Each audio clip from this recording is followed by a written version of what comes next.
Buenos días, América Latina. Les saluda el Teniente Coronel del Ejército del Perú, Richard Villanueva Apuela. Desde el día de hoy acompañaré a la señora mayor Liz Ruiz Guevara en la conducción. Buenas tardes, Europa, España y Portugal. A nombre del Centro de Altos Estudios Nacionales, Escuela de Posgrado del Perú, y del Centro Superior de Estudios de la Defensa de España, les damos la más cordial bienvenida al quinto día del 7º seminario online, debate sobre soft power, fake news, sharp power y su nivel de influencia en la seguridad nacional. Saludamos a la comunidad académica, integrantes de la Asociación de Colegios de Defensa Iberoamericanos, que nos acompañan en esta transmisión a través de su participación y asistencia. Como se sabe, la conferencia tendrá una duración de 45 minutos y para las preguntas no se olviden de formularlas y enviarlas a través del link que se ha remitido en el chat de la sala Zoom. La ronda de preguntas se realizará en los 45 minutos siguientes, dando lectura a aquellas en orden de prioridad e importancia que se reciban a través del chat. Bueno, en esta quinta jornada vamos a dar inicio al segundo bloque, Países al Día, una visión nacional. Como se sabe, la amenaza híbrida es un término que engloba todo tipo de actuaciones coordinadas para influir en la toma de decisiones de los estados, haciendo uso de medios políticos, económicos, militares, civiles e información. Estas acciones pueden ser realizadas tanto por actores estatales como por actores no estatales. El término amenaza híbrida se popularizó tras el choque entre Israel y el Hezbollah en el 2006 para designar a la integración de tácticas, técnicas y procedimientos no convencionales e irregulares, mezclados con actos terroristas, propaganda y conexión con el crimen organizado. El objetivo esencial de la amenaza híbrida es lograr resultados sin recurrir a la guerra real, enfrentando a las sociedades y no a los ejércitos, desmoronando casi por completo la distinción entre combatientes y ciudadanos. El objetivo militar pasa a un segundo plano. Precisamente, el tema sobre el cual versará esta quinta jornada del seminario está titulado La amenaza de la guerra híbrida. Para ello, invito al señor coronel de reserva del Ejército de Tierra de España, Pedro Baños Bajo. Invitamos al señor coronel del Ejército de Tierra de España, Carlos Martín Fullana, coordinador nacional del Centro Superior de Estudios de la Defensa Nacional, CCD en España, a dar la presentación correspondiente. Adelante, mi coronel. Muchas gracias. Buenas tardes desde Europa. Buenos días, América. Muchas gracias, mi coronel Pedro Baños, por estar esta tarde con nosotros para impartirnos tus conocimientos, que son muchos, sobre la amenaza de la guerra híbrida. A continuación voy a leer su currículum vitae. Durante los empleos de teniente y capitán ejerce el mando de distintas unidades en las guarniciones de Burgos, Bilbao, Almería y Toledo. Tras finalizar el curso de Estado Mayor en 1999, es destinado a la Secretaría General del Estado Mayor del Ejército de Tierra en Madrid. Entre 2001 y 2004 ocupa el puesto de jefe de contrainteligencia y seguridad del Cuerpo de Ejército Europeo en Estrasburgo. En su periodo de tiempo como profesor de la Escuela Superior de las Fuerzas Armadas aquí en el CSDEN, imparte clases de estrategia y relaciones internacionales. Entre los años 2010 y 2012 es destinado a la División de Asuntos Estratégicos y Seguridad de la Estrategia General de Política de Defensa como jefe de área de análisis geopolítico. Ha participado en 3 misiones internacionales, todas ellas en Bosnia y Herzegovina, en diversas misiones como son UNPROFOR, SFOR y EUROFOR. Ha colaborado en la sede del Parlamento Europeo de Bruselas como asesor militar. También ha realizado numerosos cursos, tanto civiles como militares, no solo en España, sino en diversos países como Alemania, Francia, Estados Unidos, Bélgica, Turquía, Reino Unido, Israel y China. Durante años ha sido conferenciante habitual en universidades, centros y fundaciones, tanto en España como en el extranjero, en los temas de su especialidad: estrategia, geopolítica, inteligencia, terrorismo, relaciones internacionales, defensa y seguridad. Sobre estos mismos contenidos ha publicado numerosos artículos en periódicos, revistas y páginas web, así como participado en la elaboración de capítulos de diversos libros. Es magíster en defensa y seguridad por la Universidad Complutense de Madrid. Ha escrito libros. Los libros Así se domina el mundo, Desvelando las claves del poder mundial, El dominio mundial, Elementos del poder y claves geopolíticas, y El dominio mental, La geopolítica de la mente. El coronel Pedro Baños se encuentra actualmente en la situación de reserva y va a compartir esta tarde con nosotros. Muchas gracias, Pedro, adelante. Carlos, muchísimas gracias por la amable presentación y también por haberme invitado a participar en este evento, que para mí es un auténtico honor estar con todos nuestros hermanos iberoamericanos, y además es un día muy especial en el que precisamente se celebra el congreso que se hace anualmente, el iberoamericano, y por lo tanto pues es un momento todavía incluso mucho más especial. Pues sí, efectivamente, antes has hecho la presentación de la amenaza híbrida, de la guerra híbrida, y es que es la guerra que se hace en nuestros días. Lo primero que tenemos que pensar es el contexto en el que nos encontramos. Un contexto de verdadero enfrentamiento, de verdadera guerra. Es decir, probablemente como hacía mucho tiempo que no sucedía algo similar en el mundo, estamos hablando en el ámbito geopolítico, evidentemente, estamos hablando por un lado de un país que se siente como potencia decreciente, que es Estados Unidos, que había mantenido un poder absolutamente omnímodo desde 1991, una vez que desaparece su otro gran adversario geopolítico, que había sido la Unión Soviética, y se había quedado de dueño total de todo el planeta, y de repente, pues casi de la noche a la mañana, en muy poco tiempo, con una velocidad vertiginosa, con una aceleración absoluta en todos los campos, que es China, pues surge y de repente pues se encuentra con que tiene un rival que le cuesta mucho ser capaz de rivalizar con él, y por tanto es parte de este enfrentamiento, se realiza también a través de esta guerra híbrida. Pero lo primero que tenemos que entender en este contexto general es que claramente estamos en una guerra diferente, entre otras cosas porque hemos entrado también en una era diferente, que es la era digital. Es decir, estamos en un contexto diferente que, por lo tanto, este enfrentamiento geopolítico y geoeconómico también se realiza de forma muy diferente.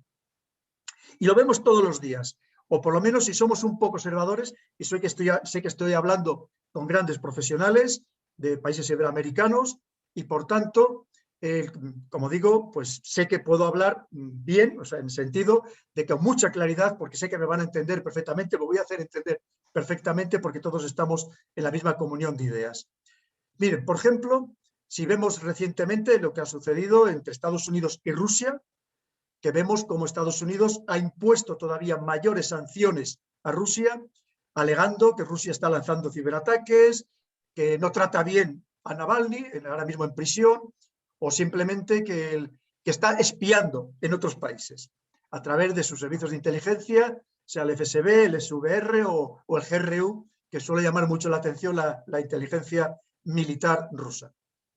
Eso es parte de la guerra híbrida, precisamente, porque en vez de enfrentarse como se hubiera hecho hace años, incluso, por supuesto, antes del siglo XIX, incluso en el siglo XX, se hubieran enfrentado de un modo directo estas grandes potencias, obviamente, como existe el riesgo de que esto degenerara en caso de que ellos se enfrentaran directamente en un holocausto nuclear, precisamente por su capacidad nuclear, lo que hacen es intentarse debilitar, intentarse vencer al adversario de una forma diferente. Y se hace precisamente a través de estas acciones económicas, o digamos empleando instrumentos económicos, porque no solo son sanciones. Estamos hablando de embargos, tenemos el caso de Irán, estamos hablando de impedir a esos países negociar en los mercados internacionales, sancionar a algunos de sus ciudadanos pues, más solventes o, digamos, o más distinguidos. Eso es parte de la guerra que se realiza en estos momentos, por supuesto. Y además, como digo, es algo que es constante, no es una cosa, digamos, puntual. Es la guerra en la que estamos inmersos. Por supuesto, los demás también accionan. En el caso, por ejemplo, de China, claramente está intentando desbancar, si hablamos desde el punto de vista económico, está intentando desbancar precisamente a la hegemonía del dólar, acabar con esa hegemonía del dólar, con todo lo que ello significa para Estados Unidos. Pensemos que el dólar, a partir de la cumbre de Bretton Woods en 1944, incluso antes de que terminara la Segunda Guerra Mundial, pues lo que va a hacer Estados Unidos es prácticamente imponernos a todo el mundo que las transacciones internacionales se realicen en dólares. Y todavía hoy en día más del 80% de estas transacciones se realizan en dólares, incluyendo prácticamente todas las relacionadas con la energía. Evidentemente, China sabe que es una gran vulnerabilidad para Estados Unidos, porque solo teniendo en cuenta además que a partir de 1971, estando Richard Nixon en la presidencia y con ocasión de la guerra de Vietnam, que Estados Unidos necesitaba producir más billetes, más dólares del oro que tenía entonces en las reservas en Fort Knox, ese oro que a partir también a partir de la cumbre de Bretton Woods es lo que había respaldado precisamente la moneda, al dólar, pues a partir de este instante Estados Unidos vive en cierto modo desde el punto de vista económico gracias a que todo el mundo tenemos que utilizar casi por imposición sus dólares. Lo que está pretendiendo China es intentar desbancar, minar ese gran poder económico que todavía tiene Estados Unidos, pero que al mismo tiempo le significa una gran vulnerabilidad. Y hay muchas maneras de hacerse esta guerra económica, esto es simplemente por ir avanzando un poco. Y por supuesto, también no solamente la guerra económica, hay una guerra que se libra en este nuevo campo de batalla de esta era digital, que es el ciberespacio, convertido clarísimamente en un campo de batalla y además en un campo de batalla prioritario, donde no solo se actúa con ciberataques, con hackeos, con denegaciones de servicio, no, vamos mucho más allá, pero que por ejemplo pensemos lo que ha pasado hace muy poco, hace 10 días, lo que le ha pasado a Irán, que acusaba concretamente a Israel de haberle lanzado un ataque para paralizar su enriquecimiento de uranio, ¿no? Es decir, para que veamos que esto de los ciberataques también es todos contra todos, por supuesto. Pero como decía, no solamente son estos tipos de ciberataques, sino algo muy importante, que este ciberespacio se emplea para todo lo relacionado, que imagino que ustedes ya han hablado de ello, o les hablará alguien de ello, lo relacionado con la desinformación, la manipulación mediática. Además de los medios convencionales, por supuesto, en lo que yo denomino ese quinto poder, en el que se han convertido las redes sociales, que son importantísimas cada vez más. Piense que en estas redes sociales es donde ahora mismo se transmite el más del 80% de todos los temas políticos y también geopolíticos. Por ejemplo, una red como puede ser Twitter. Pero es que además, también en estas redes sociales, para que vean ustedes la importancia que tienen, piensen que todos los días en el mundo, al menos 3.500 millones de personas se conectan a alguna red social y, por tanto, también se combate dentro de las redes sociales. Se combate para intentar que la narrativa propia sea la que venzca, es otra manera también de hacerse la guerra, o bien simplemente para descalificar al adversario, algo que también es algo tradicional en todas las guerras, y luego también, pues simplemente, pues como digo, ahí actúan los ejércitos y actúan los servicios de inteligencia en parte de esta guerra híbrida. Al final, lo que significa, como también nos apuntaban en la presentación, que hoy en día los ejércitos, dentro de esta nueva guerra o nuestra forma de hacer la guerra, priorizan otras formas de enfrentamiento, priorizan otros instrumentos de combate antes que los convencionales, antes que el empleo de las podría ser de las divisiones acorazadas o de la artillería pesada o de los misiles balísticos intercontinentales, precisamente por ese riesgo de que eso degenere y pase a un enfrentamiento nuclear. Aunque hoy en día lo de las armas nucleares también es muy interesante, porque lo que están desarrollando son armas nucleares diferentes, armas nucleares que además no están recogidas en ningún tratado internacional, porque ahora mismo se ha vuelto a reactivar el START 2, pero ni siquiera está recogido en estos tratados de reducción de armas estratégicas. Lo que sí tenemos que entender también, por otro lado, es que esta guerra híbrida, o la guerra híbrida, se ha realizado siempre a lo largo de la historia. Esto no es nuevo, ni mucho menos. Pensemos que ya los mongoles, cuando conquistaban, o los hunos, cuando conquistaban sus territorios o llegaban hasta Europa, mandaban destacamentos delante de las fuerzas principales en las que hacían correr los rumores entre las poblaciones pues, del salvajismo de las fuerzas que venían detrás, de tal manera que intentaban que incluso se rindieran las plazas, las ciudades, antes ni siquiera de ser sitiadas. O recordemos cómo también pues, se desprestigiaba a los adversarios, pues antes de que incluso surgiera la imprenta, pues con las obras de teatro, con las trovas, y evidentemente a partir de que se utiliza la imprenta, pues por ejemplo Napoleón llenó Europa de pasquines para atemorizar a las poblaciones. Es decir, que esto no es nuevo, ni muchísimo menos el que se empleen, más allá de los medios militares, se empleen otros instrumentos, evidentemente. ¿Cuál es la diferencia con la situación actual, con el momento actual? Pues es muy claro.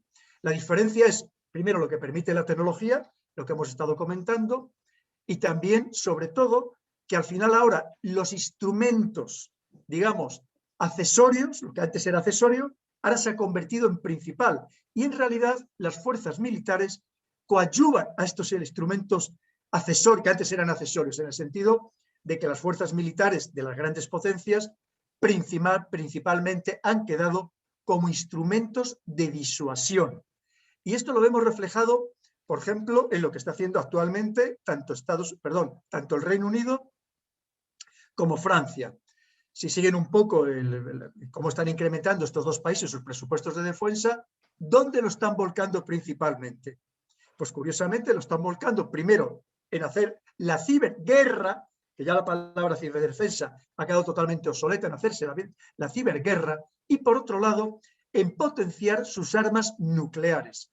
Es verdad que también Francia ha comenzado a construir otro portaaviones, que al final el portaaviones es proyección de la fuerza, como ustedes bien saben, pero sobre todo lo que va a hacer es reforzar sus capacidades nucleares, lo mismo que en el caso del Reino Unido, que todavía va a comprar incluso más misiles Trident.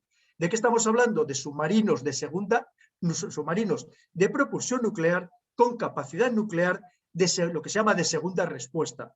Es decir, esos submarinos que en principio nadie tiene que saber dónde están, casi ni el primer ministro o el presidente de la República, en el caso de Francia, de tal manera que si el país es atacado, pues desde esos misiles, cuyo paradero debe ser lo más desconocido posible, se lanzaran la segunda respuesta, de tal manera que a través de esa disuasión y ese principio de la destrucción mutua asegurada, pues se consiga que nunca se lleguen a utilizar estos medios.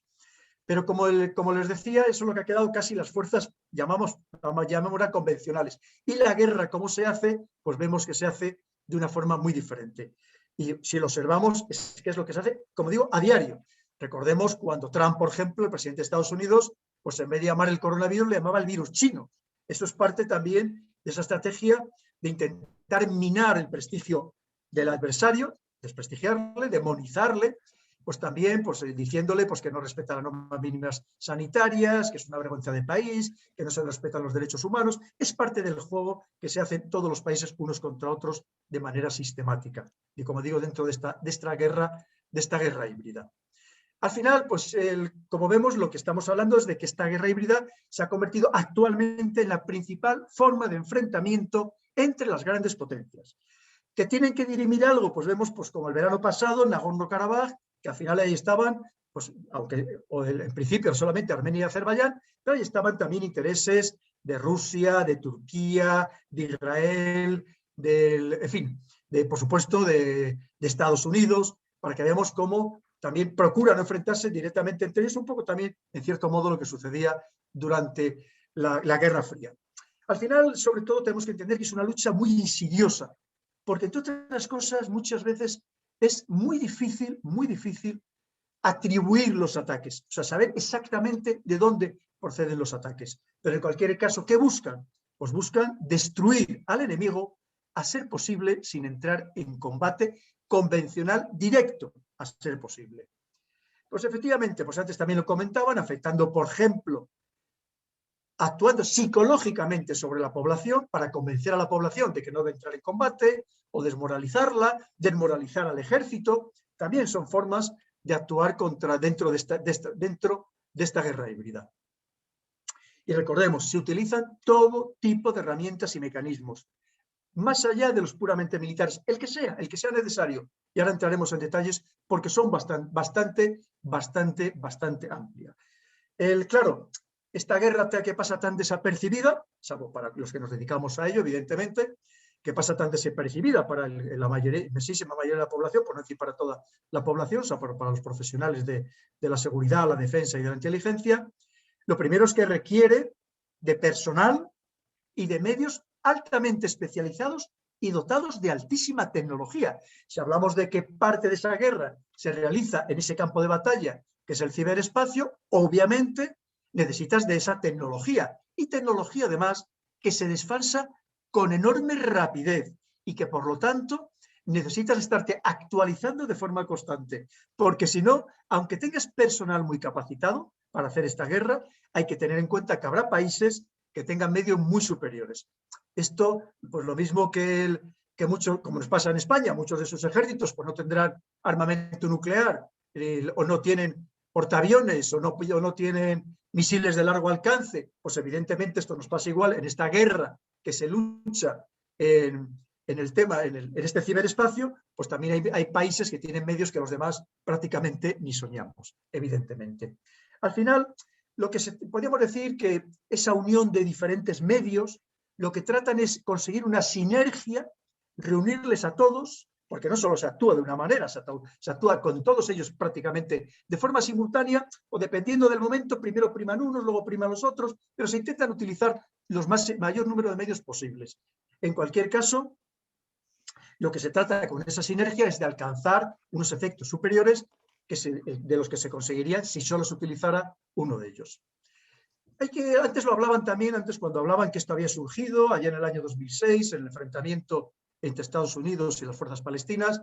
Claro, es que lo que le estaban hablando ahí es de guerra simétrica. ¿Y qué es una guerra simétrica? Una guerra, digamos que hay asimetría cuando los medios, los procedimientos y los objetivos son dispares. Y en este caso, aunque los objetivos fueran los mismos, es decir, destruir al adversario a ser posible sin llegar a entrar en combate, a ser posible, aunque ojo, esto tiene un peligro que luego apuntaremos, que al final esta guerra híbrida puede desencadenar finalmente o puede degenerar en una guerra más de corte convencional. Pero que en cualquier caso los medios y los procedimientos, como vemos, son muy diferentes a lo que sería o entendemos tradicionalmente por una guerra híbrida, una guerra convencional. Quizá yo diría que la principal característica de esta guerra híbrida, pues claramente es la ambigüedad, porque decimos, ¿estamos en guerra o no estamos en guerra? Ya les digo, mi opinión personal, que por supuesto puedo estar equivocadísimo y seguramente ustedes luego me corregirán. Claro, el problema es que, como les digo, para mí estamos en una guerra muy abierta, clarísimamente. Es la nueva forma de hacer la guerra. Y lo que nos queda por ver, estamos empezando, porque esta rivalidad geopolítica entre Estados Unidos y China apenas está comenzando. Y además, es que es inevitable, además, la guerra total. Pero que en cualquier caso, como les decía, es muy ambigua.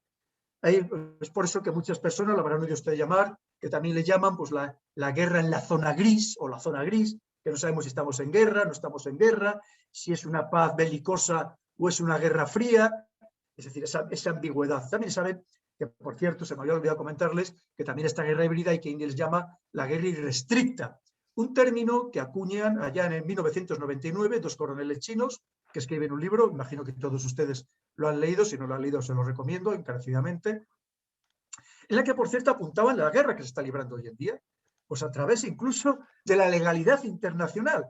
Es decir, intentar buscar argumentos dentro de la legalidad internacional que, primero, impidan las acciones que pretenda tomar el enemigo, si las ha tomado ya, ver cómo se las puede desvirtuar, o simplemente pues, lanzar los instrumentos internacionales, los mecanismos internacionales contra el adversario, argumentando que incumple la legalidad internacional.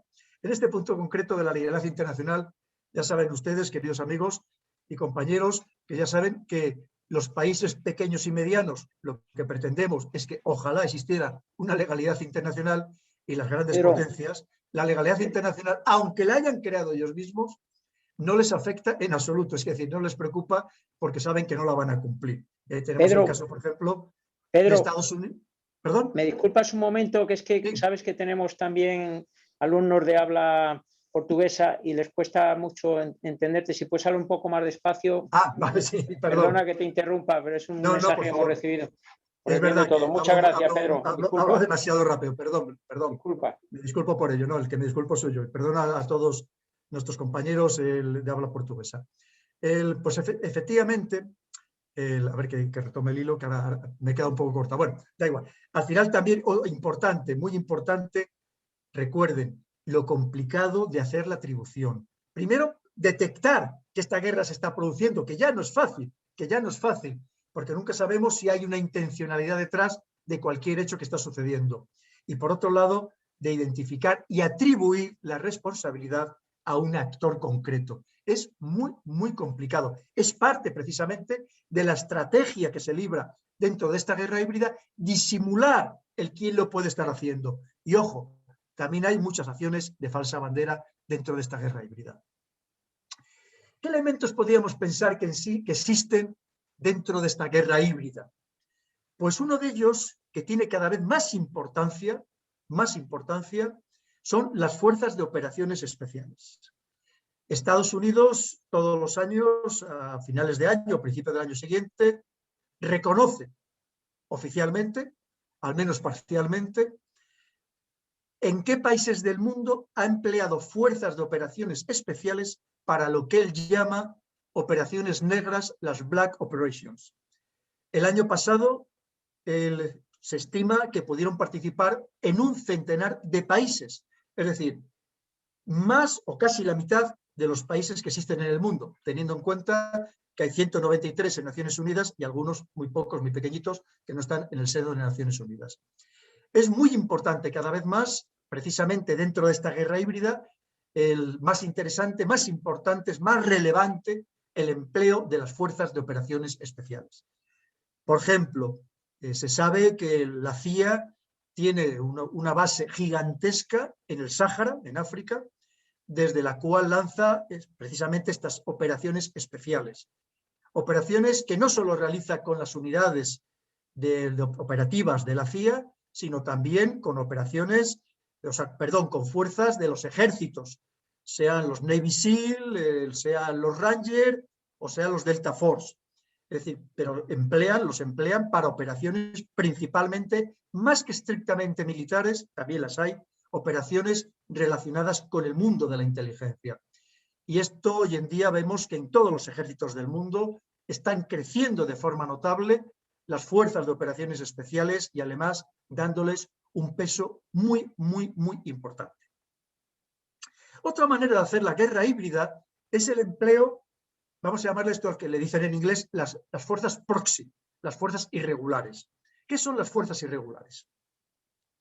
Las fuerzas irregulares pues son empleo de fuerzas normalmente locales, también puede ser, ojo, también puede ser estos llamados eufemísticamente contratistas, para mí verdaderos mercenarios que actúan al margen completamente de la legalidad internacional y como antes le decía a ustedes, que además con desparpajo absoluto las grandes potencias dicen que no quieren regular a estos contratistas, lo que según Naciones Unidas la terminología oficial es de compañías militares y de seguridad privadas, también las pueden emplear, pero sobre todo lo que vemos que utilizan dentro de estas fuerzas irregulares, utilizan lo que son las fuerzas locales. Por ejemplo, pensemos cuando Estados Unidos en Afganistán, entre los años 1979 y 1989, utilizó a los mujahidines, concretamente de la Alianza del Norte, para luchar contra los soviéticos.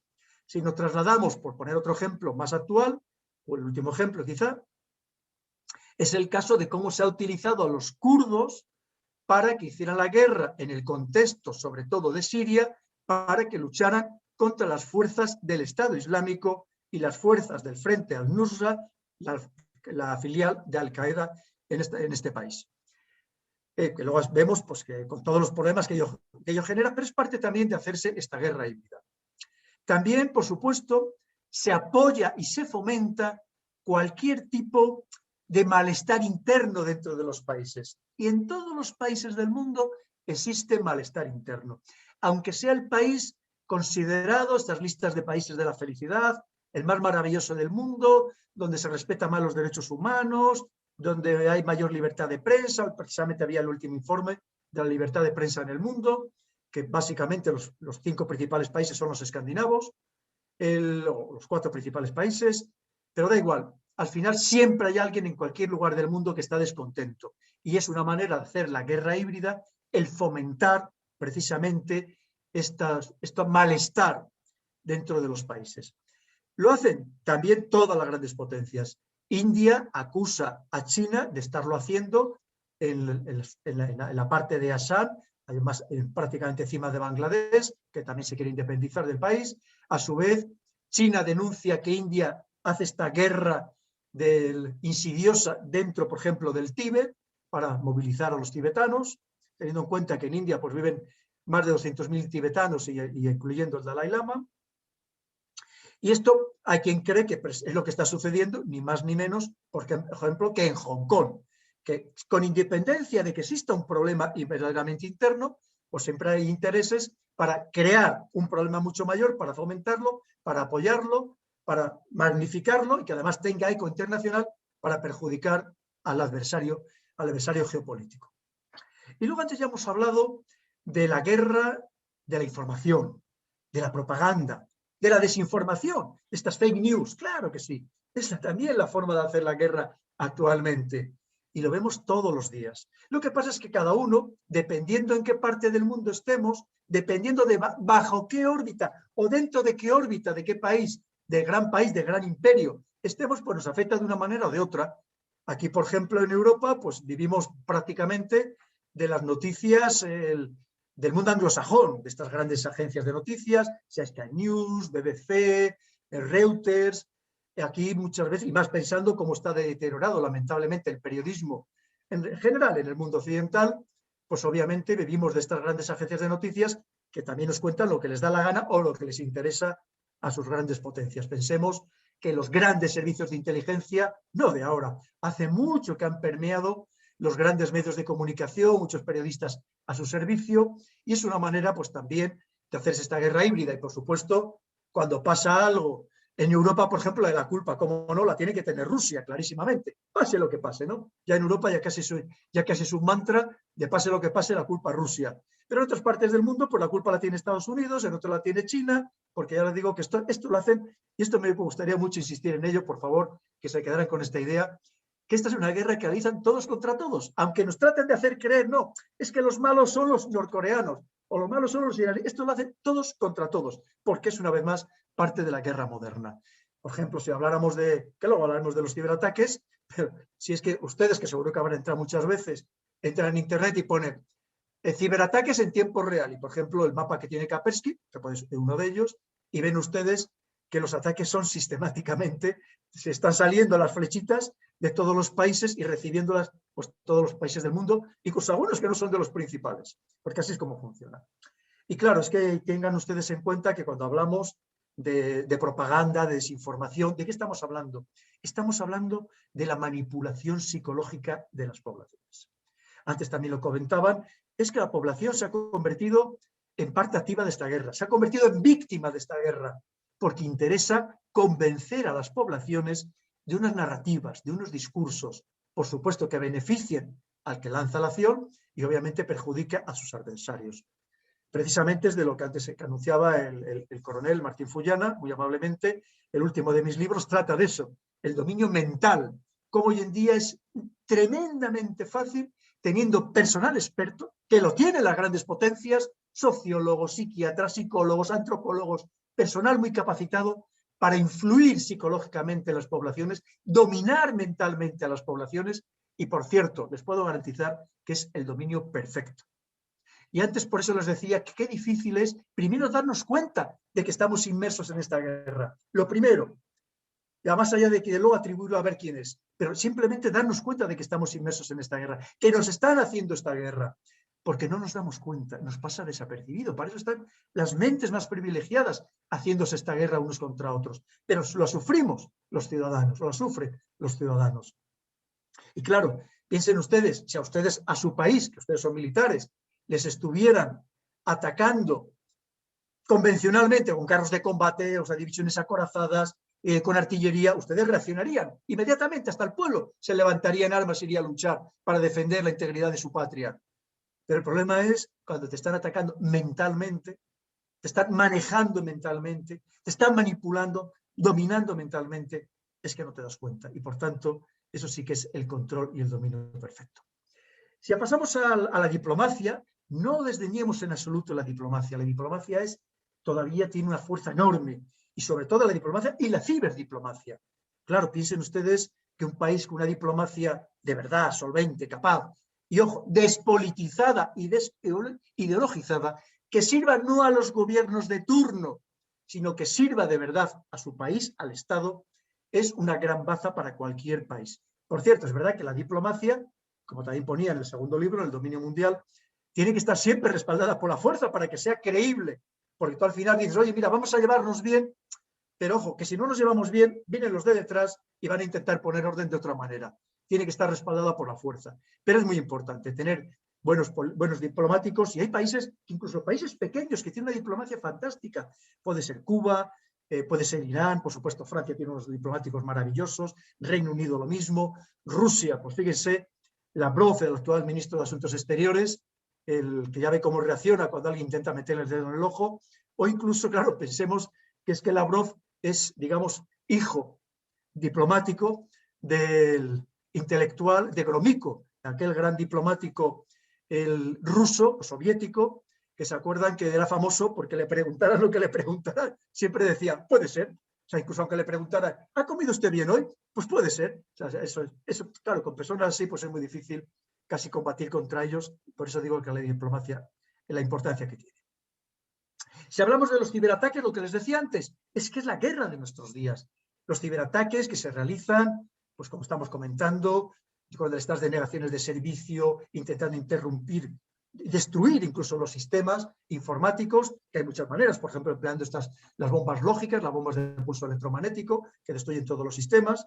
Estaríamos hablando, por supuesto, de también a través de esos ciberataques, digamos, informativos, que también los hay.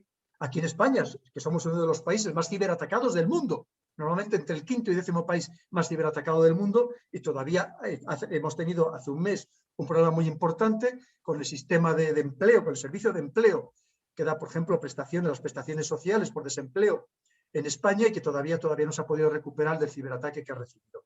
Es parte de la guerra de nuestros días, de esta guerra híbrida, que además, muy difícil saber de verdad quién está detrás de un ciberataque. Como ustedes saben, de los problemas que tenemos es que los ordenadores, muchos ordenadores, están esclavizados, son ordenadores zombie, ordenadores que puede alguien utilizar su IP precisamente para aparentar que se está actuando desde ese ordenador, desde un territorio determinado, y en realidad estar en la otra punta del mundo. O muy cerca, pero no lo sabemos. Y además, hoy en día también hay cibermercenarios, que aunque estén en un territorio determinado, no significa, bajo ningún concepto, que tengan una relación directa precisamente con el gobierno o con el ejército de ese país. Y ojo, también hay cibercorsarios, hackers malos, cibercriminales, que actúan al servicio de algunos países a condición de no actuar dentro de ese país y servir, en cierto modo, ocasionalmente, a los intereses de ese país. Y luego hay, ya lo he apuntado antes, el tema de la guerra económica. Miren, yo tengo ahora mismo, para mí, yo tengo dos obsesiones, precisamente todo lo que les he dicho del ciberespacio, ciberataques, ciberseguridad, que creo que es absolutamente fundamental para cualquier país, cualquier multinacional, cualquier empresa y prácticamente cualquier individuo del mundo. Y luego, como no, el tema económico, que lo enlazaríamos con todo lo que significa la inteligencia económica. Es absolutamente esencial. Piensen cómo se puede dominar y controlar un país con estos instrumentos económicos, como les decía, con instrumentos económicos que puede ser incluso a través de la deuda, de conseguir que el país se endeude de una manera abismal, gigantesca, y de esa manera tener al país subyugado completamente. Recuerden ustedes lo que decía el segundo presidente de Estados Unidos, John Adams, que decía, hay dos maneras de esclavizar un país. Una es la espada, la otra es la deuda. Y es donde estamos actualmente. La espada, como vemos, entre las grandes potencias procura no emplearlo. La deuda, cada vez más, cada vez más. No la proporcione quien no la proporcione, que puede ser China, que está haciendo también una gran campaña de guerra económica en este sentido, de diplomacia económica, lo podríamos también denominar. Pero, por supuesto, también lo vemos que en España, por ejemplo, en Europa, pues a través de estos grandes fondos de inversión estadounidense o anglosajones en general, como puede ser BlackRock, Vanguard, Blackstone, que en realidad compra prácticamente países enteros y muchas veces a precio de saldo. Cuando hablamos de las sanciones, claro, decimos, bueno, ¿y qué fuerza tiene Estados Unidos, por ejemplo, además de manera unilateral, al margen de Naciones Unidas, para imponer sanciones a ningún país? Pues claro, por ejemplo, amenaza no solo al país, sino a las entidades financieras y a las multinacionales que pretenden hacer negocios con ese país. Lo que hace es que, por ejemplo, les amenaza de expulsarles del sistema SWIFT, del sistema de intercambio bancario internacional, que la sede está en Bruselas, pero está bajo el control de Estados Unidos. Fíjense ustedes, pero es que lo consigue.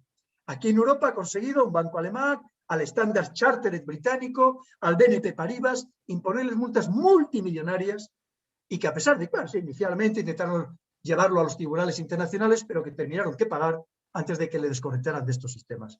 ¿Qué están haciendo para evitar eso China y Rusia? Pues han creado su propio sistema SWIFT, por así llamarlo, lo han fusionado y ya se han unido a él más de 500 bancos. Además, que como antes les comentaba, lo que está haciendo China a través de su nueva moneda soberana digital, del yuan digital, que está muy avanzado y pretende que sea una moneda de uso universal, planetario, que además se cree que va a estar respaldado por el oro, que para eso, junto con Rusia, han estado acumulando grandes cantidades de oro en los últimos años. En fin, para que vean que el mundo cómo se está moviendo y que esta es la guerra, una vez más, que se realiza actualmente. Y luego, si acaso, bueno, pues en último extremo sí, se pueden utilizar, aunque sea de manera limitada, se pueden utilizar las fuerzas militares regulares. Pues ahora vemos como, por ejemplo, la OTAN pues tiene fuerzas destacadas en el mar Báltico, incluyendo aviones españoles o carros de combate, o tenemos aviones de combate también España en Rumanía. Es parte de esa disuasión, en este caso contra Rusia, porque nos dicen o nos quieren hacer creer que Rusia en cualquier momento nos puede invadir a Europa, cosa que evidentemente Rusia tiene mucha potencialidad, pero la potencia la tiene todavía muy limitada, como para una cosa de esas. En fin, y luego no nos olvidemos, antes lo he comentado, todo el tema de la guerra legal. Muy interesante, interesantísimo. Esto abundaba en ella en el primer libro, en Así se domina el mundo, de cómo se hace la guerra legal. Y la guerra legal es, por ejemplo, movilizar a los grupos ecologistas, medioambientalistas, por ejemplo, para impedir un proyecto. Aquí tenemos un caso, lo que sucedió, por ejemplo, en Nicaragua, cuando China, también con la ayuda de Rusia, pero básicamente China, pretendía abrir un nuevo canal interoceánico a través de los lagos internos de Nicaragua. Inmediatamente, pues Estados Unidos lanzó todo tipo de movilizaciones indígenas, que por supuesto yo no voy a entrar a valorar si estaba bien o estaba mal. A lo mejor es verdad que hay que proteger todo ese entorno ecológico, que sirve, por supuesto, también eso es importante para todos y para lo que dejemos como mundo a nuestros hijos y a nuestros nietos, pero que evidentemente supo manipular muy bien a todas estas tribus, a todas las ONGs, a todos los grupos ambientalistas, para que aquello no se impidiera, evidentemente porque le perjudicaba para sus intereses económicos, teniendo en cuenta que al final que controla el canal de Panamá, la entrada y la salida, pues es Estados Unidos, que para eso ya reactivó toda una flota, sobre el año 2008-2009, reactivó toda una flota que había desactivado después de la Segunda Guerra Mundial, simplemente cuando Rusia empezó a hablar de querer montar una base militar en Venezuela y empezó a llevar los aviones Tupolev 160 con capacidad nuclear para amenazar el canal de Panamá. En fin, para que veamos que es así como funciona esta guerra actual. También es cierto que, como les decía antes, que afecta a los ciudadanos muchísimo, clarísimamente. Pues claro, se trata de debilitar la confianza de los ciudadanos en las instituciones, en sus líderes políticos. En muchos casos ya se desprestigian ellos solos, es verdad, pero bueno, en algunos casos también se trata de todavía desprestigiarles mucho más. Incluso en el sistema político, en la democracia, que como digo, también han abusado tanto de ella los políticos, que cada vez lamentablemente la democracia está más desprestigiada. Pero, hablamos al final pues, de minar, en cierto modo, la cohesión social. También hay quien cree que se utiliza pues, para minar la confianza entre los miembros de distintas organizaciones internacionales, como puede ser la OTAN, pues encontrar disparidades. Pero bueno, es que lo mismo, la OTAN tiene muchas disparidades. Ahora mismo, por ejemplo, el caso de Turquía es más que digno de estudio, ¿no? Con todo lo que ello significa. Yo no sé si ya me estoy pasando del tiempo, pero voy a intentar ser breve, porque sí, sobre todo me gustaría que ustedes tuvieran tiempo para preguntar. Mire, sobre todo voy a terminar ya con algo que creo que es muy interesante, que seguro que muchos de ustedes lo conocen, si no todos, lo que se llama la doctrina Gerasimov. ¿Quién es Gerasimov? Gerasimov es actualmente el jefe del Estado Mayor, el jefe de las Fuerzas Armadas de Rusia. Entonces, Gerasimov, allá por el año 2013, escribe un artículo que se llama El valor de la ciencia de la anticipación, si mal no recuerdo, o el valor de la ciencia en la anticipación. Y habla pues, de esta guerra híbrida. Y hay quien cree que pues, a partir de ese momento lo que nos estaba diciendo Gerasimov era cómo Rusia iba a hacer a partir de ese instante la guerra. En realidad, porque, como les digo, parte también de esa desinformación, en realidad, si alguien lo ha leído, el artículo, lo que Valery Gerasimov nos hablaba es de cómo Estados Unidos había hecho la guerra híbrida, por ejemplo, durante la campaña del ataque, de la invasión de Libia en el año 2011, para que vean ustedes también cómo se le da la vuelta. Y claro, ¿de qué nos hablaba? Pues sí, efectivamente, de que los medios no militares, la importancia que tienen, el cómo manipular a la población, cómo manipular los medios de comunicación, cómo se demonizó clarísimamente la figura de Gaddafi, por supuesto que fuera lo que fuera, pero evidentemente todavía se deterioró muchísimo más su imagen, pues como pasó también cuando se quiso con Saddam Hussein, que también cuando se había querido, porque venía muy bien para que se enfrentara contra Irán, pues resulta que se le había dado otro tipo de premios, de ayudas, ya llaves de las ciudades en Estados Unidos, en fin, absolutamente de todo. ¿Y de qué nos habla, como digo, este artículo de Gerasimov, que lo pueden ustedes encontrar en Internet? Pues eso, de la importancia de la campaña propagandística, de esa demonización del adversario, de la campaña informativa psicológica, de las narrativas, de esa manipulación de la información, por supuesto, pues de todo tipo de ciberataques también. Al final, pues también nos cuenta de cómo se trata de fomentar ese descontento de la población, lo que se hizo en Libia, lo que se hizo durante todas las primaveras árabes, en Egipto, en Siria, en Bahrein, en Yemen, cómo se trató de fomentar por intereses geopolíticos y económicos, cómo se intentó fomentar precisamente este malestar de la población y lo que comentábamos antes, lo que puede estar sucediendo actualmente en el caso de Hong Kong. Para al final intentar, también apoyando a la oposición política, pues intentar lograr un estallido de violencia.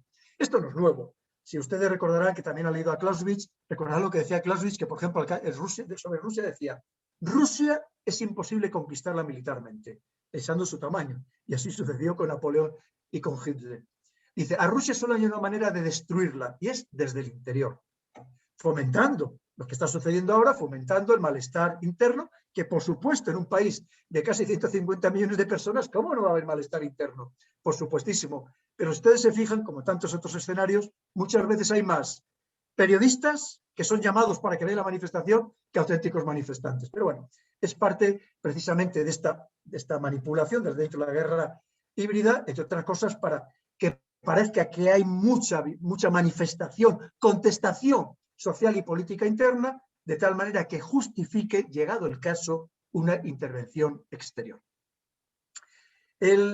Claro, una vez más, por la importancia de Internet, de las redes sociales, de todos los servicios de mensajería instantánea, como hoy en día ha pasado en España también, como son capaces de concentrar en muy poco tiempo a grandes colectividades humanas a través, por ejemplo, de los servicios de mensajería instantánea. Y cómo también nos contaba el artículo de Gerasimov, por ejemplo, qué fácil es reclutar a académicos, opinadores, estos influencers, investigadores, periodistas y sobre todo con personas que a lo mejor están ganando muy poco en la universidad o en su medio de comunicación, y es muy fácil, a lo mejor no darles dinero directamente, pero sí a lo mejor darles otra serie de prebendas o dinero indirectamente. ¿Y lo ideal cuál es en este caso de la guerra híbrida? Pues como lo dice también Gerasimov, ¿qué es lo ideal? Pues hombre, procurar que el enemigo esté destruido sin haberse enterado, lo que antes decía, que no nos demos ni cuenta, sea porque no nos han influido psicológicamente, sea por lo que sea, o estos ciberataques, y al final, cuando nos queramos dar cuenta, estemos prácticamente totalmente destruidos. Y ya voy a terminar porque podría extenderme mucho más, pero ya no quiero, por no robarles a ustedes el tiempo para las preguntas, que seguro que son interesantísimas, lo que se llama la estrategia SAR, que seguro que también lo han ustedes hablar muchas veces de ellas, que también es parte de esta guerra híbrida. ¿Y quién es Gené o Gené SAR? Pues fallecido hace ya 3 años, en 2018, fue un filósofo, político, profesor universitario, politólogo y escritor estadounidense. ¿Qué él de aquí hablaba? ¿O cuáles son, digamos, sus postulados? Que se puede vencer al adversario mediante lo que llamaba la no violencia. Pero ojo, una no violencia que en realidad es muy violenta, muy agresiva, aunque por más que él lo llamara no violencia. De hecho, él, en principio, pues decía, hombre, yo, por ejemplo, que estuve 2 años en prisión por no querer ir a combatir a la guerra de Corea, pues yo voy a intentar ver cómo puedo destruir, teóricamente, como siempre, a dictadores y regímenes autoritarios, que básicamente son los que no me interesan, porque cuando me interesan, da igual, la primera que apoya a dictadores y autoritarios es Europa, por más que también presumamos de otra cosa, pero entonces dice, bueno, es una manera de acabar en principio con estos regímenes autoritarios a través de la no violencia. Y tiene obras muy importantes, que seguro que muchos de ustedes las han leído, si no todos, como puede ser La política de la acción no violenta o De la dictadura a la democracia. Al final es la no violencia como arma política, ni más ni menos.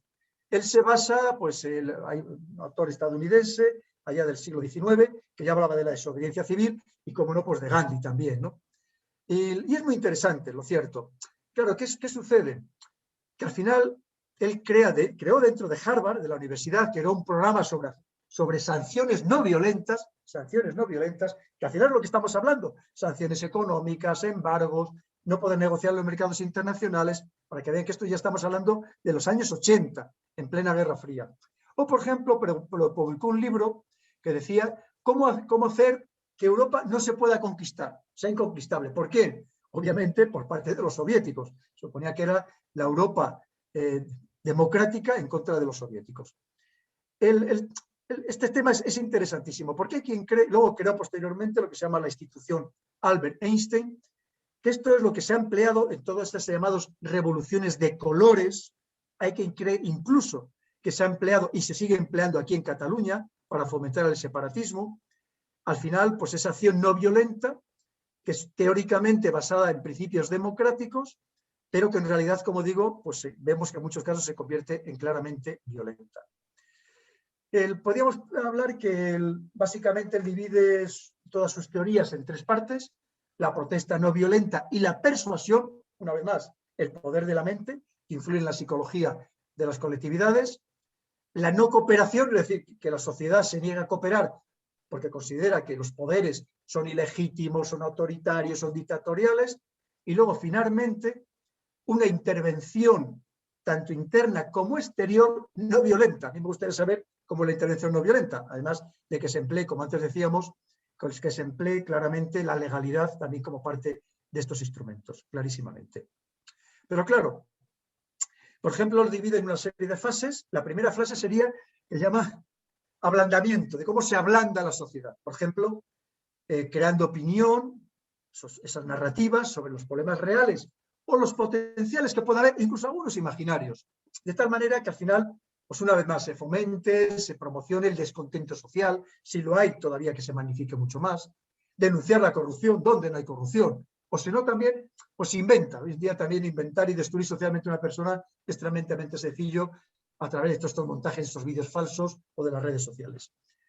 Fomentar las intrigas, esto es lo mismo. Saben ustedes que por más que nos digan eso, las conspiraciones, confabulaciones, tramas, intrigas, como le queramos llamar, han existido siempre a lo largo de la historia. Y muy importante, difundir falsos rumores, esa rumorología que prende tan rápido, que se viraliza tan rápido, mucho más que las noticias verdaderas, precisamente por el morbo que suelen tener estos rumores. La segunda fase sería ya deslegitimar al gobierno, pues manipulando ideologías contrarias, inyectando dinero a ideologías contrarias, que inmediatamente se salga a la calle a pedir derechos y libertades, y probablemente a muchos de estos, cuando estoy hablando, seguro que les sonará que puede estar pasando o ha pasado en alguno de sus países, o creen que puede pasar en alguno de sus países. Pedir derechos y libertades básicas, que en algunos casos, como digo, no es que no existan, pero que a lo mejor el país, digamos, que no está en el momento adecuado para poder proporcionar ciertos derechos, que a lo mejor en otro momento de la historia o en otros lugares pues se pueden aplicar, pero a lo mejor en algunos lugares no. Luego, pues acusar de autoritarismo, desprestigio de los gobernantes. Y luego ya llega la tercera fase, calentar las calles. Esto, como digo, lo hemos vivido también aquí en España, con las movilizaciones callejeras, fomentar todo tipo de altercados. Y ojo, y este que habla de la no violencia dice, ojo, pero de vez en cuando vamos a fomentar algún altercado violento. ¿Por qué? Porque saben que eso atrae a los medios de comunicación y atrae la vista inmediatamente de toda la opinión pública internacional. al final consiguen visibilidad para su problema. Apoyar todo tipo de demandas sociales, que se generalicen las protestas, ya no solamente que proteste los jóvenes o los desempleados, sino que las protestas, si es posible, pues se vayan generalizando. Perdón. Y luego, asalto a instituciones públicas, que también lo hemos vivido en muchas partes del mundo. ¿Cómo no?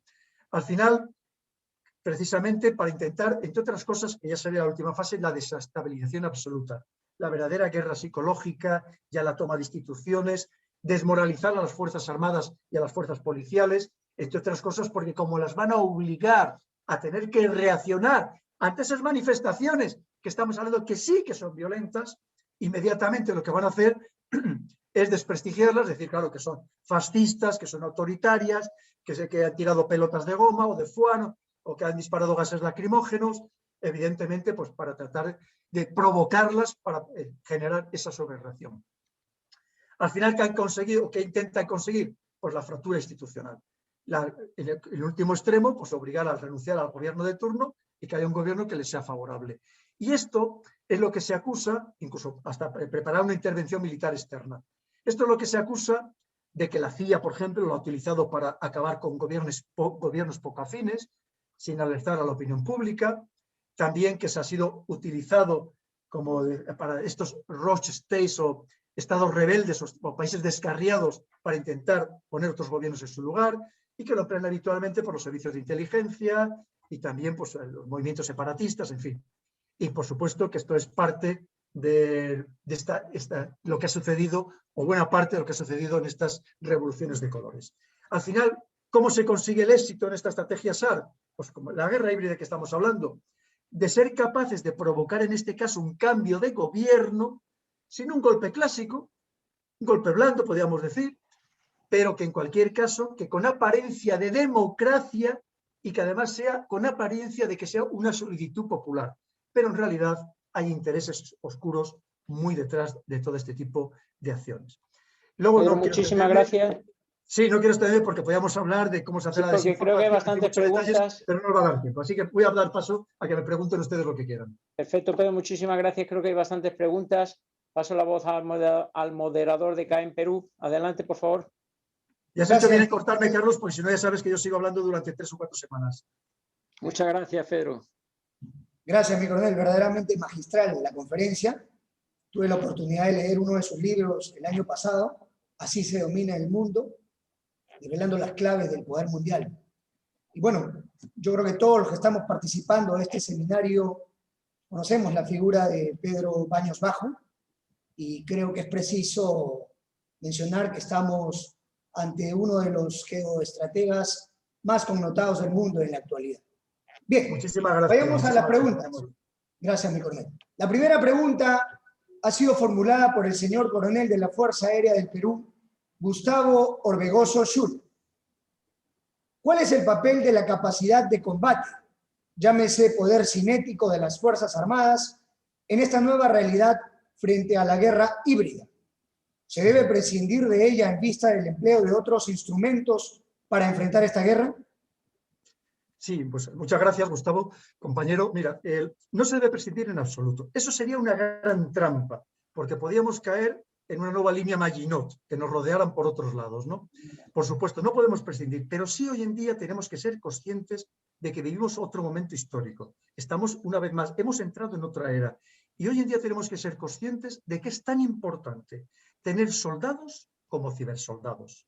Es importantísimo, porque es en el momento que estamos viviendo y que nos va a tocar vivir. Hoy en día hay que pensar que nos pueden hacer más daño atacando, y además, cuanto más evolucionado esté el país, nos pueden hacer más daño ciberatacándonos que atacándonos con carros de combate. Una vez más, porque si lo viéramos llegar esos carros de combate, probablemente reaccionaríamos de otra manera, el pueblo nos apoyaría, pero muchas veces si nos ciberatacan, y es lo que nos van a hacer, lo primero de todo, evidentemente tenemos muy complicado la reacción. Lo primero, que probablemente cuando nos queramos dar cuenta es cuando estemos totalmente destruidos. Además, hay que pensar que es que esta es la guerra que se está librando. Lo que le digo, ya no basta con decir, vamos a tener medios de ciberdefensa. No, tenemos que tener departamentos de ciberguerra, clarísimamente, que es lo que están haciendo todas las grandes potencias. tener a miles de personas para hacerse esta guerra. Es absolutamente fundamental, absolutamente fundamental. Y como les decía, cuanto más evolucionados estemos, más. Piensen lo que va a significar ahora la llegada del Internet de las cosas, que hasta los objetos más cotidianos, más banales, hasta lo que tenemos en casa que nos rodee, cualquier aparato eléctrico, va a estar dentro de este red de las cosas. Y evidentemente tenemos que estar absolutamente protegidos, absolutamente protegidos. Es así. Por supuesto, tenemos que seguir teniendo una fuerza convencional creíble y preparada, por supuesto. Entre otras cosas, porque puede ser que nos ciguen completamente todos nuestros sistemas electromagnéticos y a lo mejor tengamos que volver a emplear palomas mensajeras, que por cierto, cuando se quitaron en España, allá en el año 98, yo dije que era un gran error, que había que mantener todavía el servicio de colombofilia con las palomas, porque precisamente preveyendo esta situación. Fíjense ustedes que algunos de los países más avanzados del mundo, sus principales sistemas los tienen duplicados con válvulas, porque saben que a las válvulas no les afecta, por ejemplo, las bombas de pulso electromagnético, que sí destruyen los sistemas electrónicos, los sistemas que funcionan, digamos, basados en el principio del diodo, pero que no afectan a las válvulas. Fíjense si es importante todo lo que estamos hablando. ¿Y para qué vamos a hablar? Del mundo que se nos viene encima, de la inteligencia artificial, de la computación cuántica, que evidentemente tenemos que tener a gente súper preparada y con medios muy caros de mantener y de actualizar, como les decía antes, porque son medios que se desfasan con enorme rapidez. Pero yo sí les recomendaría a todos ustedes, si me permiten mi humilde consejo, como intento decir siempre aquí en España, que tampoco no es que tenga mucho éxito, que es fundamental tener buenos departamentos de ciberguerra en todos los órdenes, porque es así como se hace ahora mismo la guerra y como nos van a seguir atacando por todos los frentes, incluyendo los delincuentes habituales. Bien, mi coronel, esta pregunta viene desde Ecuador, del mayor Eduardo Borja Salazar. Ante todo, buenos días, mi coronel, una sincera felicitación por su conferencia tan elocuente y clara. La guerra como tal siempre tiene un objetivo político estratégico. Consiguientemente, la guerra híbrida también los tiene, y las fuerzas militares se convierten en actores de disuasión. ¿Se podría decir que la guerra híbrida es la versión 2.0 de la llamada Guerra Fría? ¿Y dónde se corta la delgada línea contra la Guerra Fría y la guerra híbrida?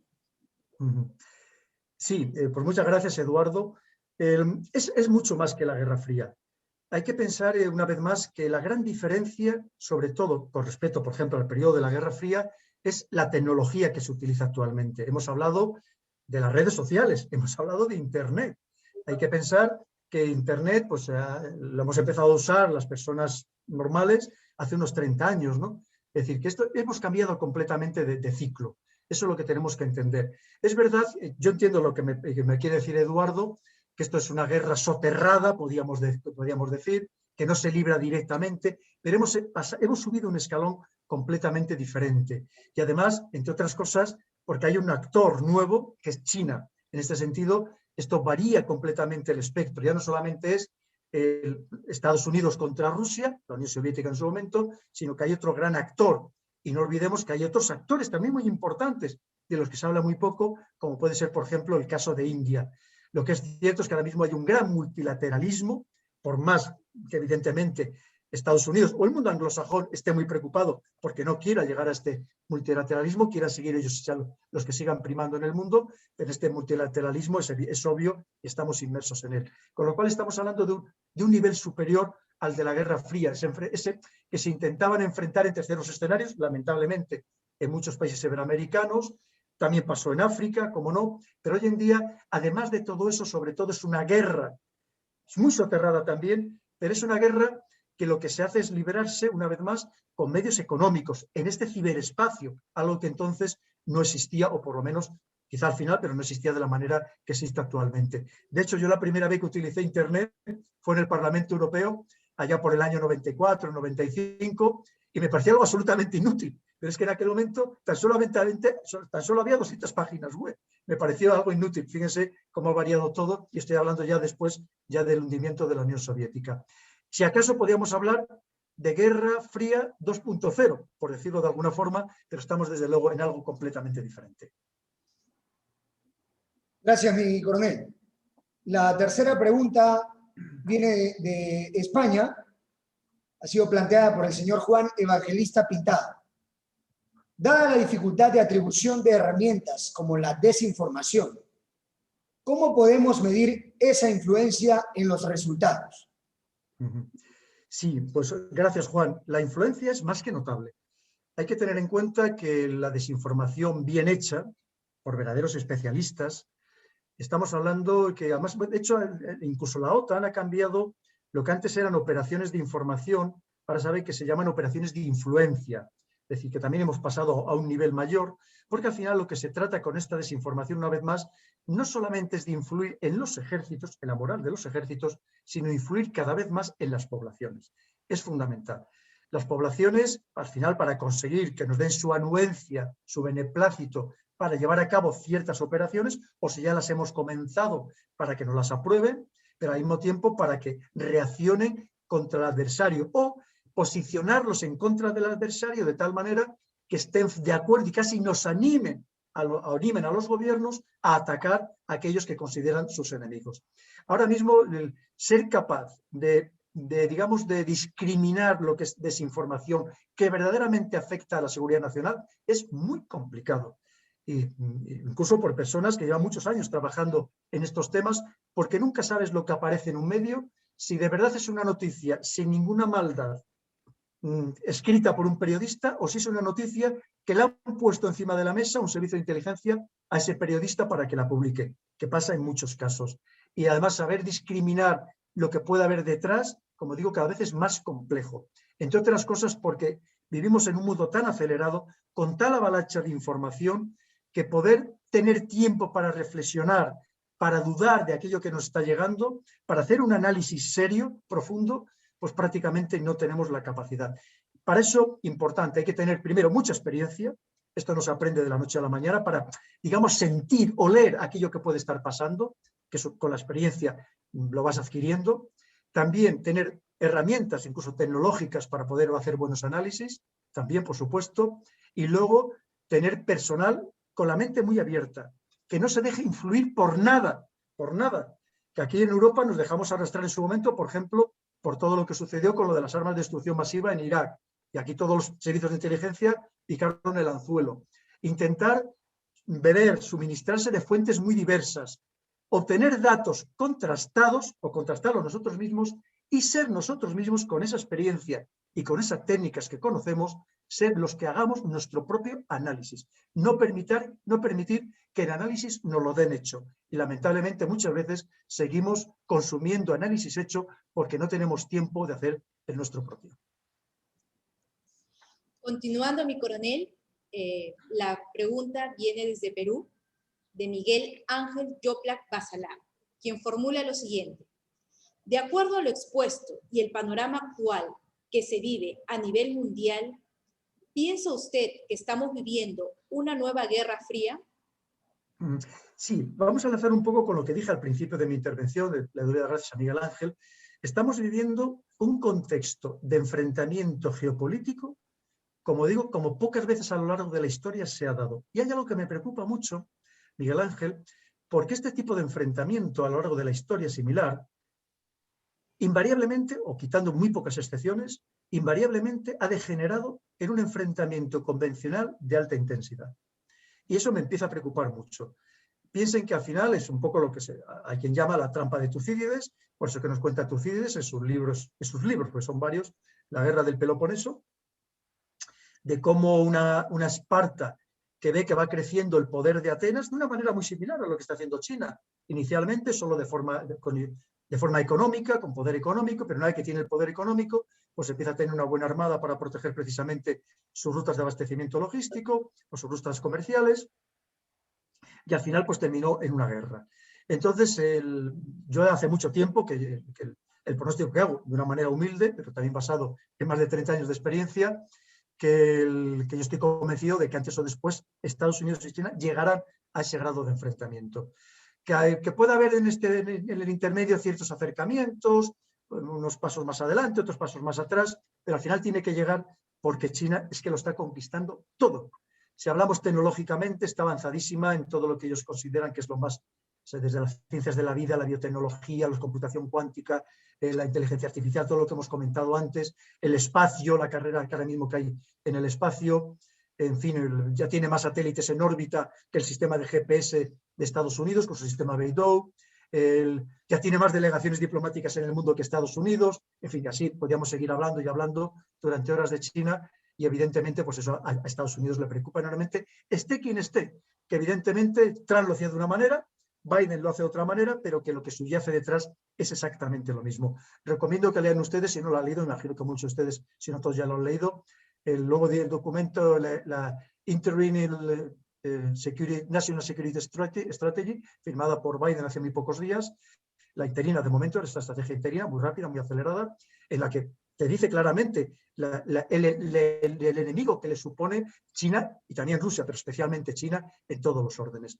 Y además una China pues, que ya ha despegado, que la ha superado en muchos campos, que está dominando buena parte del mundo, buena parte también de Iberoamérica, llevándose sus recursos, sea el petróleo, sea la soja, sea el cobre de Chile, sea lo que sea, pero también, por supuesto, en todo África. Y entonces, pues claro, Estados Unidos, que se había visto de dueño muy señor absoluto de todo el planeta, pues está terriblemente preocupado. Con lo cual, como digo, esto estamos hablando ya de un enfrentamiento mucho más allá, de una mera guerra fría, estamos hablando de un enfrentamiento cada vez más abierto, pero como digo, que se hace de forma muy diferente. Gracias, mi coronel. La siguiente pregunta también viene de España y tiene de alguna manera que ver con la anterior, pero comienza con un comentario. Ante todo, mi enhorabuena a mi estimado coronel por su interesante conferencia sobre la guerra híbrida. Ha sido formulada por el señor Diego Rivero Bellín. La pregunta es la siguiente. Comparto con vosotros la idea de que estamos en guerra, aunque actualmente no haga falta declararla formalmente. Pero, independientemente del histórico juego político entre los actores internacionales, se podría plantear la hipótesis de que la pandemia no es más que una declaración de guerra por parte de China a los Estados Unidos y sus aliados para el control del 5G, partiendo de la base de que China hubiera provocado la creación y expansión de la COVID-19 y teniendo en cuenta el crecimiento económico de China en este último año, sobre todo. En caso de que se descarte dicha posibilidad, ya que es muy difícil atribuirla a un culpable concreto, como usted muy bien ha expuesto, es posible que la presencia económica y militar de China en África o económica en Iberoamérica sea un claro reflejo de quién va a tener el próximo dominio del mundo conocido. Sí, son muchas preguntas en una, se lo agradezco a Diego. ¿Qué sucede? Claro, yo no tengo argumentos para valorar verdaderamente si esto ha sido algo intencionado por parte de China. Hay quien cree que, gente que yo conozco, es altos especialistas en bioterrorismo, que están absolutamente convencidos de que esto es algo no natural, en el sentido de haber juntado elementos naturales para al final crear este virus y que a lo mejor se puede haber escapado de manera fortuita o no se sabe muy bien. Lo que sí es verdad, lo que sí podemos atestiguar absolutamente es que China ha sabido reaccionar muy bien. China ha conseguido esta tendencia que se venía manifestando, esta tendencia geopolítica de este avance para intentarse superar a Estados Unidos, lo ha consolidado clarísimamente. Hay que pensar que efectivamente, por ejemplo, en febrero, datos oficiales de la Organización Mundial del Comercio, China consiguió exportar un 155% más de lo que había exportado en febrero del año anterior. Pero si quitáramos el efecto de la pandemia, el incremento sería de más de un 20%. A finales de año, el incremento del Producto Interior Bruto de China había sido de casi un 3%, cuando la media de los 20 países más industrializados del mundo, la caída había sido también de un 3%, y tenemos lamentablemente el caso de lo sucedido en España, con una pérdida del Producto Interior Bruto de casi el 12%, y evidentemente China ha sabido jugar muy bien sus bazas. Tiene grandes ventajas que no tenemos los demás países, las democracias, como es el caso de no tener esa alternancia política, esa vulnerabilidad que significa no tener una oposición, ser un sistema autoritario. Pero más allá de todo eso, o por ejemplo de tener una población que subordina, aunque nada más sea por sus principios budistas y confucianistas, que subordina lo individual a lo colectivo, pero aparte de todo eso, lo ha sabido hacer muy bien, hay que reconocerlo, las cosas como son. Y ha hecho una buena diplomacia de la vacuna, ha hecho una buena diplomacia económica, ha hecho una buena diplomacia de la deuda, que ahora mismo pues, está aportando grandes cantidades de deuda a países iberoamericanos y a países africanos, también a países de Asia-Pacífico, con todo lo que significa, por ejemplo, la amenaza que le significa a Canadá o a Nueva Zelanda, que lo ven con gran preocupación. Es decir, como vemos que esto está funcionando así, y lo ha hecho muy bien, las cosas como son. En Europa ha aprovechado también pues, para todavía penetrar más en países muy importantes para ellos, como son todos los de los Balcanes, o por ejemplo en Hungría, con Víctor Orbán, muy volcado, muy centrado en China actualmente, donde China pues, le ha proporcionado 3.500 millones de euros, por ejemplo, para que construya una vía férrea desde Budapest hasta Belgrado y de la enlace con el puerto del Pireo, para las rutas de las sedas marítimas y terrestres. Por otro lado, pues, por ejemplo, han llegado a un acuerdo para construir la primera universidad china en Europa, con 5 facultades, una de ellas de medicina muy importante.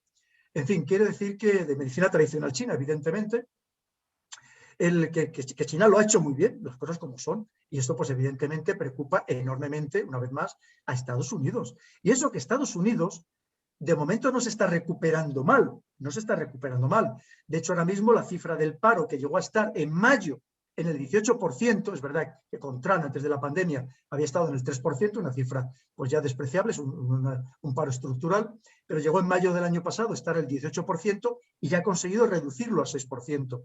Y al final me temo que una vez más pues vamos a pagar los platos rotos, pues probablemente el resto de los países iberoamericanos, incluyendo a España, pero también a algunos de los países europeos, que da la sensación de que también últimamente estamos pagando las consecuencias de prácticamente todo lo que pasa en el mundo. Pero al final como digo, yo no puedo valorar que esto haya sido algo intencionado, porque entre otras cosas es lo que, por ejemplo, pretende Estados Unidos, es buscar la culpabilidad de China, entre otras cosas, para pedirle unas reparaciones más que multimillonarias, algo que China, por supuesto, ha negado y que, por supuesto, ha dicho que se negaría en redondo a pagar. Digo que ha negado esas acusaciones porque saben que también dentro de la narrativa pues, está diciendo que no, que esto venía de carne importada, que esto en realidad no se originó en China, en fin, entre otras cosas porque la Organización Mundial de la Salud ha sido bastante inoperante, bastante ineficaz y todavía no ha sido capaz de desvelarnos, si es que lo saben, cuál ha sido el origen del coronavirus y la manera en que se ha expansionado. Bien, mi coronel, esta pregunta es formulada desde Portugal por Helder Jesús. Si el ciberespacio es el nuevo campo de batalla, término denominado así en la Cumbre de Varsovia del 2016 por la Organización del Tratado de Atlántico Norte, la OTAN, y si se dice que estamos en una guerra permanente en el ciberespacio, ¿cuántas personas han muerto directamente por los ciberataques? ¿Cuál es el efecto destructivo en materia de infraestructura y víctimas humanas de esta guerra? Pues mira, la pregunta es excelente, porque en realidad no se sabe, porque en muchos casos, tanto organismos públicos como empresas multinacionales o entidades financieras procuran ocultar los daños reales de los ciberataques, los daños reales. ¿Por qué? Porque muchas veces, además del daño económico o incluso físico que se haya producido, está el daño psicológico que puede causar el que se conozca que han sido ciberatacados y precisamente esos daños físicos, tanto de medios como de personas, como económicos. Y en realidad no se sabe. Pero para darnos una idea de la importancia que tienen, piensen que, por ejemplo, tanto el Reino Unido, en el último documento que ha firmado Boris Johnson, el último documento de seguridad, defensa, política exterior y desarrollo, que es muy interesante, interesantísimo, les recomiendo también que lo lean, o por ejemplo, los últimos documentos de Estados Unidos dicen que estarían dispuestos a lanzar un ataque nuclear en respuesta a un ciberataque grave que sufrieran los sistemas principales, los sistemas críticos de su país, para que nos demos cuenta del grado de destrucción que pueden llegar a causar. Luego, por ejemplo, recordemos cuando en 2008 se ha atacado Irán con el virus, el malware Stuxnet, que fue cuando Irán aprende precisamente la importancia que tiene que ser buenos en esta ciberguerra y que se cree que pudo haber, que aquella aceleración, porque saben que lo que hizo el programa fue acelerar de una manera inmensa los sistemas de generación de enriquecimiento de uranio y se cree que pudo haber explosiones y haber fallecido personas, algo que desconocemos. Y a partir de aquel momento, que es algo que todavía no se tiene toda la información, el Irán, con una operación muy brillante de inteligencia, una operación muy brillante de ciberataque, lo lanzó sobre Estados Unidos y todavía apenas conocemos el daño que causó, pero sabemos que fue un daño muy grande, muy grande. Pero piensen ustedes que, por ejemplo, imagínense que se atacan los sistemas de distribución de agua, de electricidad, que puedan, por ejemplo, en los sistemas de distribución de agua de una ciudad, variar la composición del cloro, implementar, por ejemplo, el cloro del agua que bebemos habitualmente en las ciudades, y eso puede causar enfermedades a personas, incluso fallecimientos a personas, que por supuesto, claro que puede causar daños. O imagínese que simplemente actuando sobre los satélites nos vuelven locos a todos nuestros coches, y más ahora que vamos a tener coches autónomos y puede haber accidentes en masa, ¿no?, en las carreteras, o simplemente manipular los sistemas semafóricos, los sistemas de semáforos, y provocar accidentes. Claro que puede provocar víctimas. Y como digo, y cuanto más evolucionemos, cuanto más estemos inmersos en el Internet de las cosas, mucho más vulnerables vamos a ser y mucho más peligroso va a ser esta situación, y por tanto más necesario tener estos cibersoldados que nos protejan precisamente de todas estas amenazas a la seguridad nacional. Bueno, sin duda muy preocupante el efecto que pueden causar los ataques o los ciberataques, ¿no? La siguiente pregunta viene de Perú, formulada por el señor coronel del Ejército del Perú, Luis Torres Helera. Dice, en la actualidad, los Estados Unidos basan su poder en las sanciones económicas por la hegemonía de su moneda. En caso de que otros países, como China o Rusia, encuentren la forma de realizar sus operaciones económicas sin emplear el dólar, ¿cómo quedarían los Estados Unidos y el mundo en general? Sí, la pregunta es magnífica. De hecho, no solamente es la hegemonía del dólar. Antes comentaba, por ejemplo, la importancia que tiene el sistema SWIFT, que te desconecten del sistema SWIFT, con lo cual un banco no puede hacer transferencias internacionales, ¿no? Fíjense la importancia que tiene. Pero sí, mire, además es muy interesante, interesantísimo lo que nos ha preguntado Luis, porque esto ya lo ha sufrido Estados Unidos, estos intentos. Y todo aquel que lo ha intentado, sea persona o sea país, ha acabado mal. Lo intentó Hugo Chávez con el Sucre. Se acordarán ustedes que inicialmente iba a ser un sistema de intercambio solamente para los países salva, los países de la Alianza Bolivariana, para nuestros pueblos de América, pero para que posteriormente la idea que tenía Hugo Chávez es que se expandiera para toda Iberoamérica, se utilizara en toda Iberoamérica. Evidentemente aquello iba en contra de la hegemonía del dólar. No lo podía permitir Estados Unidos, cuando ustedes saben perfectamente que hay muchas economías iberoamericanas que están totalmente dolarizadas. No lo podía permitir Estados Unidos. Lo intentó Gaddafi con el dinar de oro, que pretendía que fuera una moneda de uso común, de uso corriente, en África, o por lo menos en el norte de África y en el Sahel.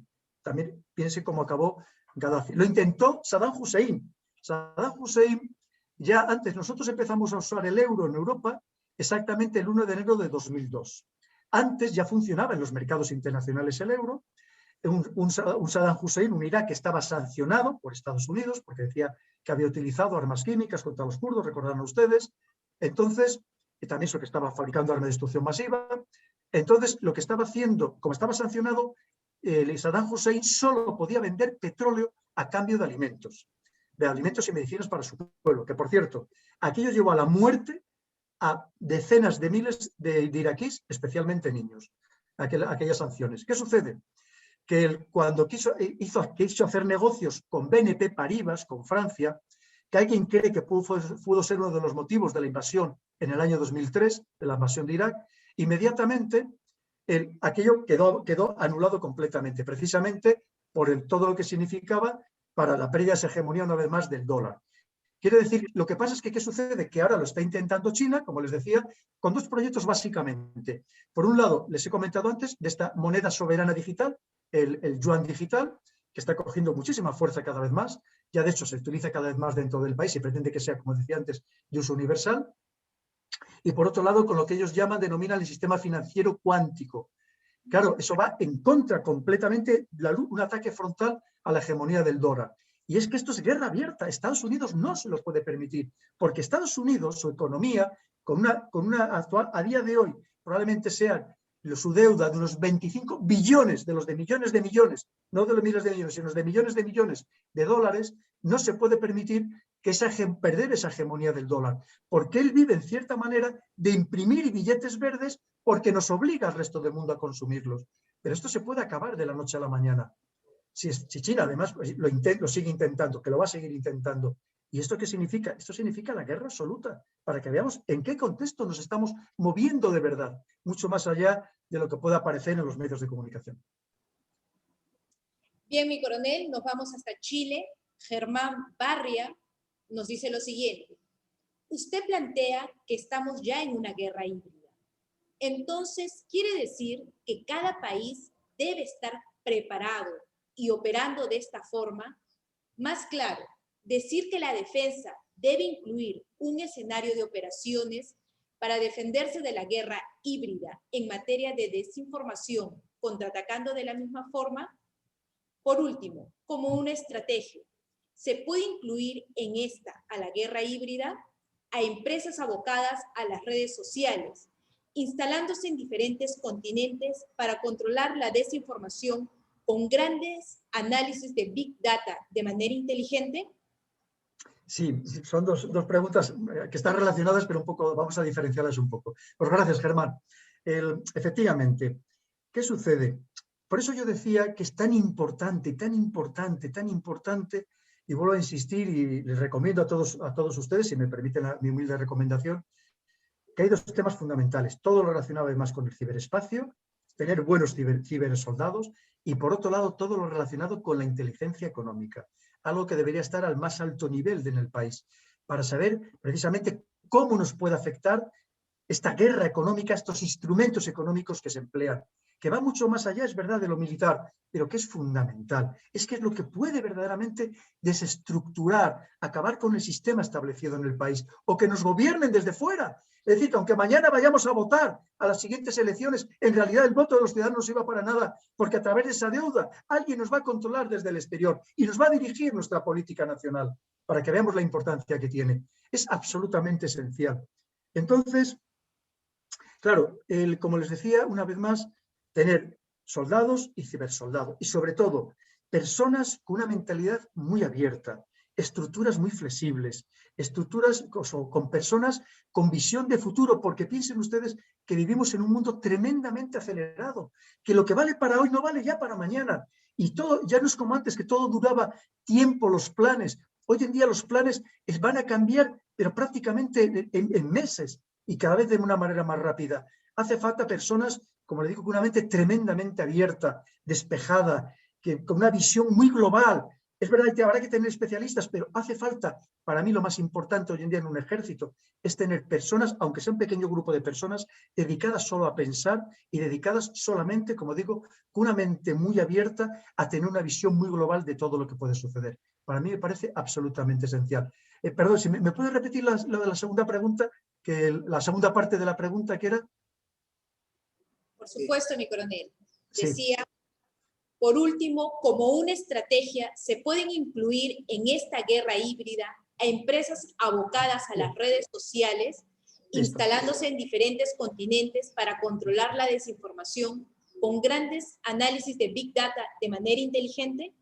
Claro, ahí es que entraríamos, nos daría para muchas horas. Efectivamente, cómo nos manejan, cómo aportamos datos de manera inocente, cómo nos han convencido para que aportemos esos datos a través de las búsquedas por internet, de todo lo que hacemos en las redes sociales, con quién nos relacionamos virtualmente, todo lo que compramos, en las páginas, como digo, que visitamos, absolutamente todo, para conocernos perfectamente, para esos datos venderlos, sea por intereses económicos, para cuestiones económicas, o también a países o a servicios de inteligencia, aparte que tiene su propio mecanismo. Hay algo que me gustaría decir.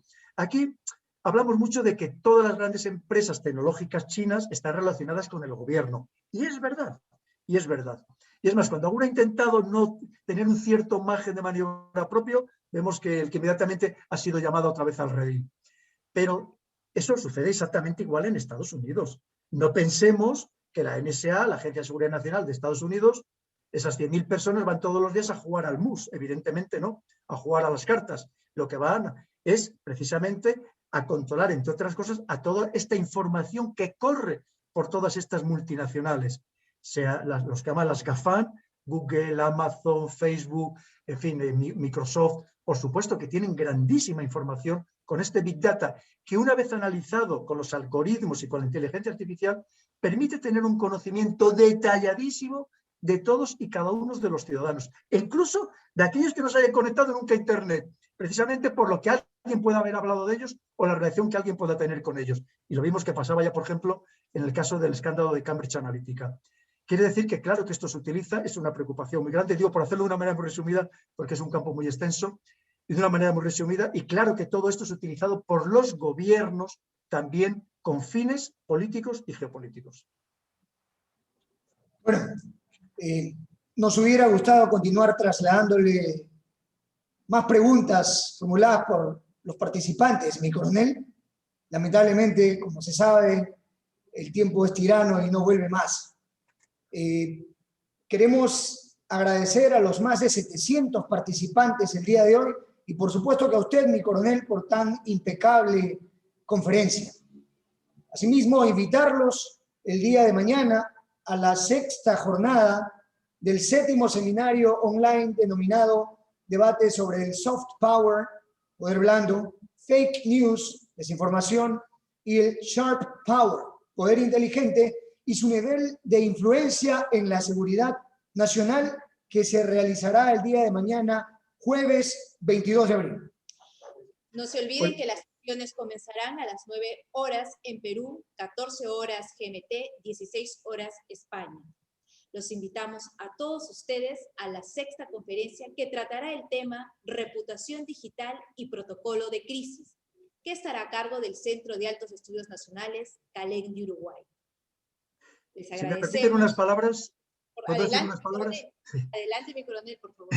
Bueno, lo primero, les quiero dar las gracias a ustedes dos, que han hecho una presentación impecable, lo han vocalizado mucho mejor que yo, que además al final siempre termino hablando muy rápido, es un vicio que tengo, que incorregible ya. Ustedes lo han hecho impecablemente bien, de verdad, y se lo agradezco, han sido muy amables también. Y luego, pues quiero saludar pues, a todos los compañeros militares, a todas las personas que se han conectado, iberoamericanos, y me gustaría decir solamente unas palabras, que ojalá todo el mundo iberoamericano estuviéramos mucho más unidos. Si estuviéramos mucho más unidos, todos seríamos mucho más fuertes y seríamos un gran contrapeso precisamente en este mundo multilateral. Seríamos un gran contrapeso y además un contrapeso probablemente mucho mejor del que puedan presentar otros países. Ojalá todavía nos abracemos con más fuerza y seamos todos en conjunto mucho más fuertes. Muchas gracias, mi coronel. No se olviden, mañana los esperamos. Buenas tardes, Europa. Buenos días, América Latina. Permiso. Gracias, mi coronel. Muchas gracias, Pedro. Magnífica actuación, Pedro. Muchas gracias.